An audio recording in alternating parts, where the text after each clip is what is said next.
Hello viewers, আসসালামু আলাইকুম। সবাই কেমন আছেন? আশা করি ভালো আছেন। আমিও ভালো আছি। মিস আজিহা আবারও চলে আসলাম ফুড ব্লগ নিয়ে। সো গাইস, আজকের দিনটা কিন্তু খুবই স্পেশাল, কারণ হচ্ছে আমার ফেভারিট ডিশ রান্না করা হচ্ছে, সেটা হচ্ছে গরুর বট।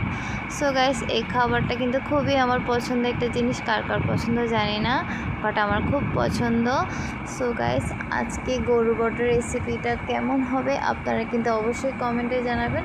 সো আরও স্পেশাল হচ্ছে এটা আমার আম্মু রান্না করবে, তার জন্য এটা কিন্তু আজকে আমার জন্য খুবই একটা special. So guys, last blog পর্যন্ত আমার পাশে থাকবেন আর লাইক সাবস্ক্রাইব করতে কিন্তু ভুলবেন না। সো গাইস, গরুর বটটা ভালোভাবে ধোয়ার পর তেজপাতা দিয়েছি, তারপর দিয়েছি পেঁয়াজ কুচি দেওয়ার পরে 2 চামচ লবণ দিল,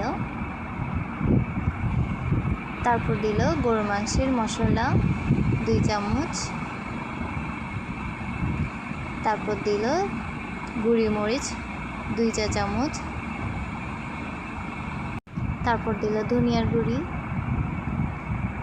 1 চামচ, তারপর দিল কালো ভুনার মশলা 2 চা চামচ,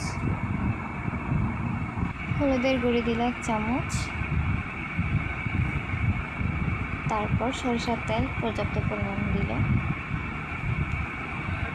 তারপর পর্যাপ্ত পরিমাণ পানি ভালোভাবে ব্লেন্ড করে মিক্স করে চুলাতে বসা দিই। সো গাইস, আমার লাস্ট ব্লগ পর্যন্ত আপনাদেরকে থাকার জন্য অসংখ্য ধন্যবাদ। আমার ফুড ব্লগটা কেমন হচ্ছে প্লিজ কমেন্টে জানাবেন। ইনশাল্লাহ পরবর্তীতে আবার অন্য ব্লগে দেখা হবে। সবাই সুস্থ থাকবেন, ভালো থাকবেন আর লাইক সাবস্ক্রাইব কিন্তু অবশ্যই করবেন। সবাইকে আল্লাহ হাফেজ।